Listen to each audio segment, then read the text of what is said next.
Open చేస్తే మైలో స్టాన్ఫిల్ అని ఒక వ్యక్తిని చూపిస్తారనమాట. ఆ వ్యక్తి ఏఎస్టీ అనే డిసీజ్తో బాధపడుతూ ఉంటాడు. అదొక లోపం. దాంతో వాడి క్యాలిక్యులేషన్స్ విపరీతంగా ఉంటాయి మైండ్లో. ఒక అమ్మాయిని చూస్తారనమాట ఫ్లవర్ షాప్ దగ్గర. అలా క్యాలిక్యులేట్ చేసుకుంటూ ఉంటాడు. అలా మనోడు బుర్రలో లెక్కలేసుకుంటా ట్రాఫిక్ సిగ్నల్ చూస్తాడు.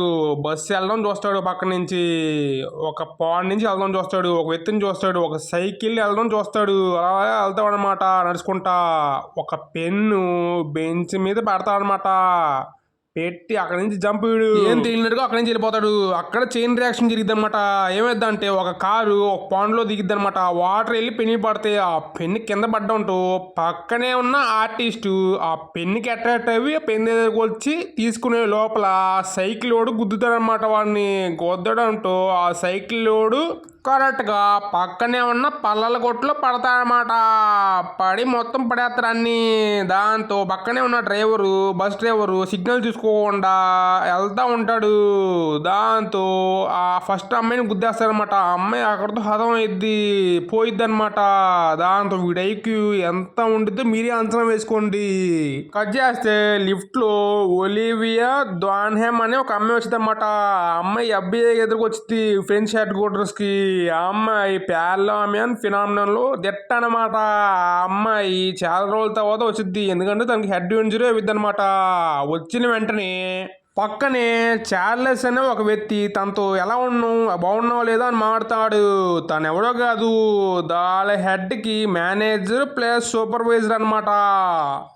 పక్కనే ఉన్న చీఫ్ వాల్టర్నేట్ బిషప్, పక్కనే ఉన్న ఫిలిప్ బ్రాయల్ ల్యాబ్ అసిస్టెంట్ మాడుతూ ఉంటారన్నమాట. ఇలా ఏం మాడతారంటే, ఒరే బాబు, ఇప్పుడున్న అమ్మాయి అసలైన ఒలివియా అసలు కాదు. ఆ అమ్మాయి ఎప్పుడో షెడ్కి వెళ్ళిపోయింది. కానీ ఒక అమ్మాయి పాస్ట్ అనమాట. అచ్చు అమ్మాయిలాగే ఉన్నట్టు ఆ అమ్మాయి బ్రెయిన్లో మన ఒలివియా యొక్క మెమరీస్ అనేవి ఆ అమ్మాయిలో ఫీడ్ చేసాంరా. ఒలివియా మనకి ఎందుకు ఇంపార్టెంట్ అంటే, ప్రపంచంలో ఈ ఒలివియా అనే ఒకే ఒక అమ్మాయి ఉంది. ఒక యూనివర్సిటీ నుంచి ఇంకో యూనివర్సిటీకి ఏ డిస్టర్బెన్స్ లేకుండా ట్రావెల్ చేసేందుకు అని చెప్తాడు. మనం తన్ని నమ్మిద్దాం, తనకి ఏమి తెలియకూడదు పని అయ్యేంత వరకు అని చెప్తాడనమాట పక్కనే ఉన్న తన అసిస్టెంట్కి. చార్లీ ఏంటంటే తన ఎఫ్బిఐ టీం మొత్తాన్ని ఆ యొక్క యాక్షన్ జరిగిన చోటుకి తీసుకెళ్తూ ఉంటాడనమాట. ఆ వ్యాన్లో మన ఒలివియా కూడా ఉంటుంది అనమాట. రే, మీరు చాలా జాగ్రత్తగా ఉండండి, చాలా జాగ్రత్తగా ఇన్వెస్టిగేషన్ చేయండి అని చెప్తాడు అందరికీ. అక్కడ దిగిన వెంటనే వీళ్ళందరూ స్పిట్ అయిపోతారనమాట. పక్కనే ఒకడు ఉంటాడనమాట, వాడి పేరు లింకన్ లీ. వాడు ఇంకో ఎఫ్బిఐ ఏజెంట్ అనమాట. అక్కడ పక్కనే మన చార్లీ గడు అమ్మాయి యొక్క ఫింగర్ ప్రింట్స్ తీసుకొని మ్యాచ్ చేస్తారనమాట. మ్యాచ్ చేస్తే అమ్మాయి పేరు జూలియా ఫాస్టర్ అని తెలిసిద్ది. పక్కనే ఉన్న బస్సులో ఒలివియా బస్ డ్రైవర్ గారిని ఎంక్వైరీ చేస్తూ ఉంటుంది. వాడేం చెప్తాడు, మేడం మేడం నాకేం తెలియదు మేడం, నేనేం పిల్లిని కుక్కని నక్కని ఏం కొత్తలేను ఇప్పుడు దాకా, కానీ తాన్ని ఎందుకు గుద్దానో అది తెలియదు మేడం అని చెప్తాడు. పక్కనే ఉన్న ఏజెంట్ లీగాడు ఎంత వెతికినా సరే ఒక్క క్లూ కూడా దొరకదనమాట. వాడికి పక్కనే ఒక పెన్ కనిపించింది. ఆ పెన్తో వాడికి అర్థమైపోద్ది అనమాట. ఒలివియా అక్కడికి వచ్చేసి యాక్సిడెంట్ గురించి చెప్తా ఉంటుంది, ఈ పెన్ వల్లే జరిగిందని. ఎలా అంటే పక్కనే ఉన్న ఆర్టిస్టు పెన్ కట్టాడే వచ్చాడనమాట. వాడంతో పక్కనే ఉన్న బైసైకిల్ నడుపుతున్నవాడు వాడిని గుద్ది వేసి పల్లగొట్లో పడ్డాడు. దాంతో బస్ డ్రైవర్ అవి వాళ్ళని చూస్తా ఈ అమ్మాయిని గుద్దేశాడు. ఇది ఒక చైన్ రియాక్షన్ కనిపెడతారు వాళ్ళు. తర్వాత రోజు ఫ్రెండ్స్ హెడ్ క్వార్టర్స్ లో చార్లీ గారు లింకన్ లీ గారు రీసెర్చ్ చేస్తూ ఉంటారు ఆ రెండు యాక్సిడెంట్లు ఎవరు చేశారని. అక్కడ పక్కనే కామన్ గా వాళ్ళకి ఒక పెన్ను కనిపిస్తుంది అనమాట. పెన్నే దానికి కారణం అని తెలిసింది వాళ్ళకి. అప్పుడు వెంటనే పక్కనే ఉన్న మ్యాథమెటిషియన్ యాసిడ్ దగ్గరికి వెళ్తారనమాట. వెళ్ళి డౌట్ అడుగుతారు ఎలా జరిగిందని.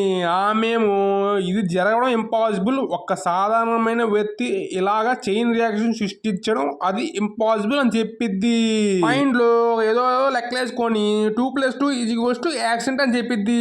వెంటనే మన లింకన్ లీ గాడు ఏం చేస్తాడంటే వెంటనే ఇంకో యాక్సిడెంట్ స్పాట్కి వెళ్తాడు. అక్కడ ఆ విట్నం గాడు బతికే ఉంటాడు అనమాట. ఇంకా కట్ టైంకి వెళ్ళడంతో అప్పుడు లింకల్ని గాడు ఈ బస్ డ్రైవర్ని ఎవడో డైవర్ట్ చేశాడు, అందుకని వాడిని గుద్దే అని చెప్తాడు. దాంతో మన ఒలివియాకి డౌట్ వస్తూ ఉండిద్ది. అటు ఇటు చూస్తుంటూ పక్కనే పెన్ను కనిపిస్తుంది అనమాట. అదే పెన్ను 3 సార్లు చూసిద్ది. దాంతో పక్కన అటు ఇటు చూసిద్ది అనమాట గోడ మీదకి. మన మైలో కూడా కనిపిస్తాడు. పక్కనే ఒకటి ఇయర్ ఫోన్స్ పెట్టుకొని వెళ్దాంతో వాడికి యాక్షన్ జరిగిద్ది అనమాట. అంబులెన్స్ గుద్దేసిద్ది. దాంతో తనకి క్లారిఫై అయిపోద్ది అనమాట వాడి అని చెప్పేసి లెక్కలేస్తూ ఉంటాడు కదా చేత్తో. చూసింది వెంటనే వెళ్ళి వాడిని పట్టుకున్నాము అనే లోపల మనం ఏం చేస్తాడంటే తెలివిగా పక్కనే ఉన్న సైకిల్ని ఇసిరేస్తాడనమాట. ఇసిరేనంటూ ఆ పక్కనే ఉన్న వ్యాన్ డైవర్ట్ అవి పక్క వెళ్ళిపోద్ది అనమాట.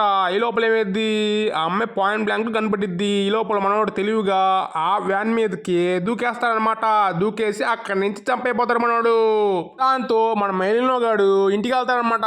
ఇంటికి వెళ్ళిన వెంటనే అక్కడ తన సిస్టర్ ఉండిద్ది. తన పేరు మేదలీని. తను చెప్తా ఉండిద్ది, అన్నయ్య నాకు రిపీటెడ్ కాల్స్ వస్తూ ఉంటున్నాయి హాస్పిటల్ నుంచి అని చెప్పిద్ది. కానీ వాడు పట్టించుకోడు అనమాట.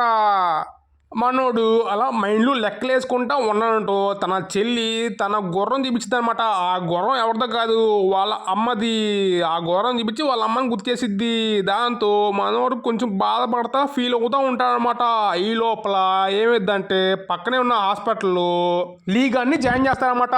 ఎందుకంటే వాడి స్కిన్ ఎప్పుడు బర్న్ అవుతూ ఉండిద్ది. అందుకని రెగ్యులర్ చెకప్ చేపిస్తూ ఉండాలి. ఈ లోపల వీడు ఏం చెప్తాడంటే, నువ్వు ఆ 3 కామన్ ఎలిమెంట్స్ ఉన్న విటమిన్స్ని నువ్వు రీసెర్చ్ అని చెప్తాడు. దాంతో మన ఒలివియా అక్కడ హెడ్ క్వార్టర్స్కి వెళ్ళి మొత్తం రీసెర్చ్ చేస్తూ ఉండిద్ది. తన ఇన్వెస్టిగేషన్ చేసిన తర్వాత తనకి తెలిసిన కామన్ విషయం ఏంటంటే ఈ 3 కేసెస్కి ఒక మెడికల్ సెంటర్ అనేది లింక్ అవ్విందని తెలిసిద్ది. అది చార్లీ గారితో చెప్పిద్ది అనమాట. చార్లీ గారితో చెప్పిన వెంటనే వీళ్ళిద్దరు కలిసేసి ఆ మెడికల్ సెంటర్కి వెళ్తారనమాట. అక్కడ ఎవరి చేతిలో అయినా సరే అదే పెన్నులు ఉంటాయి. అక్కడ యాక్సిడెంట్ జరిగిన చోట్ల ఉన్నాయి కదా పెన్నులు, అయ్యే ఉంటాయి. పక్కనే ఏమి ఉండవు అనమాట. టెక్నాలజీ ఉంటే ఫోన్లు ఉండవు. పక్కనే డాక్టర్ లెవీ ఉంటాడు. వీడే ఈ పేషెంట్ అందరికి ట్రీట్మెంట్ చేస్తారనమాట. పక్కడ ఉన్న మెంటల్ డిజార్డర్ పేషెంట్స్కి ఐక్యూ ఇంటెలిజెన్స్ పెంచడానికి వీడు ట్రీట్మెంట్ చేస్తాడు. వాళ్ళకి కొంచెం రీసెర్చ్ చేస్తూ ఉంటాడు, ఎక్స్పెరిమెంట్లు చేస్తూ ఉంటాడు, డ్రగ్లు కొంచెం ఇస్తూ ఉంటాడు. అలా అలా వాళ్ళ పేషెంట్స్ చూపిస్తూ ఉంటాడు. అప్పుడు మన మెలినో గాడు వస్తాడనమాట. డాక్టర్ చెప్తూ ఉంటాడు, మెలినో గాడే అత్యంత తెలివైన పేషెంట్. వాడు ఒకప్పుడు తెలివి తక్కువడే. డ్రగ్ డోస్ ఎక్కువడం వల్ల వాడు ఐక్యూ అనేది ఫుల్గా బూస్ట్ అయిపోయిందని చెప్తాడు. అందుకనే వాళ్ళ చెల్లి వచ్చేసి వాడిని తీసుకెళ్ళిపోయి ఇంకా తర్వాత వీడేం చేస్తాడంటే వాడు ఐక్యూ ఎక్కువైపోవడం వల్ల వాడు ఇలా హత్యలు చేయడం స్టార్ట్ చేసాడు వాడు తెలివితో అని చెప్తూ ఉంటారు. అందుకని వీళ్ళేం చేస్తారు, వాళ్ళ చెల్లి దగ్గరికి వెళ్తారు నడుచుకుంటా. పక్కనే ఉన్న మన మహిళగాడు ఒలివియా ఒక్క మూమెంట్స్ అన్నిటిని క్యాప్చర్ చేస్తా అనమాట. తన కైతో ఎక్కడికి నెక్స్ట్ స్టెప్ వేస్తుందని చెప్పేసి క్యాప్చర్ చేస్తాడు మైండ్ తోనే క్యాల్కులేట్ చేస్తా. ఈ లోపల ఏమైంది, ఒలివియాను మన చార్లెస్ గాడు ఆ ప్లేస్కి వచ్చేస్తాడనమాట. వాళ్ళ ఇంటికి వచ్చేసి వాళ్ళ చెల్లిని ఎంక్వైరీ చేస్తాడు. కానీ ఏ విషయం అయినా సరే వాళ్ళ చెల్లి చెప్పదనమాట. చెప్పకపోయేసరికి మీ అన్నయ్య వల్ల ఎంతోమంది చచ్చిపోయారు, ఎంతోమంది మీ అమ్మే చంపేశాడు అని చెప్పడంతో తను సైలెంట్ అయిపోద్ది. ఈలో తనేం చెప్పిద్దంటే మెలినో గాడు ఎప్పుడైతే మర్డర్ చేస్తాడో ఆ మర్డర్ చేసిన తర్వాత వెంటనే ఇంటికి వస్తారు కదా, ఇంటికి వచ్చిన వెంటనే తను ఆ గుర్రాన్ని చూపించిన వెంటనే తన కాన్సన్ట్రేషన్ దెబ్బ తినిద్దని చెప్పిద్ది. దాంతో తను ఏం చేయాలో తెలియక ఇంకేం చేసిద్దంటే తను ఒక లెటర్ ఇచ్చిద్దనమాట, ఒక నోటు. ఆ నోట్ ఏంటంటే మన మెలినో గాడు ఏ హోటల్లో ఉన్నాడో ఆ హోటల్ ఒక్క అడ్రస్ అనమాట, లొకేషన్ అనమాట. అది ఒలివియా యాస్టేట్ ఫోన్ చేసి అడుగుతూ ఉండిద్ది టిప్స్ అని ఎలా పట్టుకోవాలని చెప్పేసి. వీళ్ళిద్దరు ఏం చేస్తారంటే వెంటనే ఆ హోటల్ రూమ్కి వెళ్తారనమాట. ఏం ప్లాన్ లేకుండా అక్కడికి వెళ్ళిన వెంటనే ఆ విండో నుంచి మన మెలినో గాడు చూస్తూ అంటాడనమాట. చూసి మొత్తం మైండ్లో క్యాలిక్యులేట్ చేసుకుంటాడనమాట ఏమేమి జరుగుతాయని. ఆ సీన్స్ మొత్తం అన్ని డిజైన్ చేసుకొని అనలైజ్ చేసి చూస్తే వాళ్ళు ఏంటంటే తను చేస్తాడనమాట. చేసిన వెంటనే ఈ ఒలివియా పక్కనే ఉన్న కన్స్ట్రక్షన్ బిల్డింగ్ ఎదురుకి వెళ్ళడంతో అక్కడ సిమెంట్ రాళ్ళు ఉంటాయి కదా, రాళ్ళు తన మీద పడి తను అక్కడే అవుట్ అయిపోద్దని వాడికి తెలిసిద్ది అనమాట. ఈ లోపల ఏమైంది, ఒలేవియాను చార్లీ ఆ సైడ్కి వస్తారనమాట. వీడేంటంటే ప్లాన్ ఎగ్జిక్యూట్ చేయడానికి అక్కడి నుంచి పరిగెడతారనమాట. పరిగెట్టడంతో అక్కడ పక్కనే ఉన్న సైన్ చూసిద్ది అనమాట మన ఒలేవియా. అక్కడి నుంచి పరిగెడతా వాడిని పట్టుకుందాం అని వెళ్ళేసరికి ఇక్కడ ఏమైందంటే ఆడి ప్లాన్ బొడ్స్ కొట్టిద్ది అనమాట. ఆ రాళ్ళు ఎప్పుడైతే పడుతున్నాయో మన ఒలేవియా అక్కడి నుంచి తప్పించుకునిద్ది అనమాట. అక్కడ వెంటనే వాడిని పట్టుకునిద్ది అనమాట. పట్టుకునే లోపల వీడు ఆ ఇన్హీలియర్ని లాగేస్తాడనమాట. దాంతో మన ఒలేవియాకి ఊపిరాడదన్నమాట. లక్కీగా పక్కనే ఉన్న చార్లీగాడు ఒలివియాకి ఇన్హీలర్ ఇచ్చి బతికిస్తాడనమాట ఎట్టగొట్ట. దాంతో మన చార్లీస్ గారు అడుగుతూ ఉంటారనమాట ఒలివియాని, నువ్వు ఎందుకు ఆ ఇన్హీలర్ని పెట్టుకోలేదు అని చెప్పేసి. నేను ఆ సైన్ బోర్డ్ని చూడలేదు ఆ టైంలో అని చెప్పిద్ది.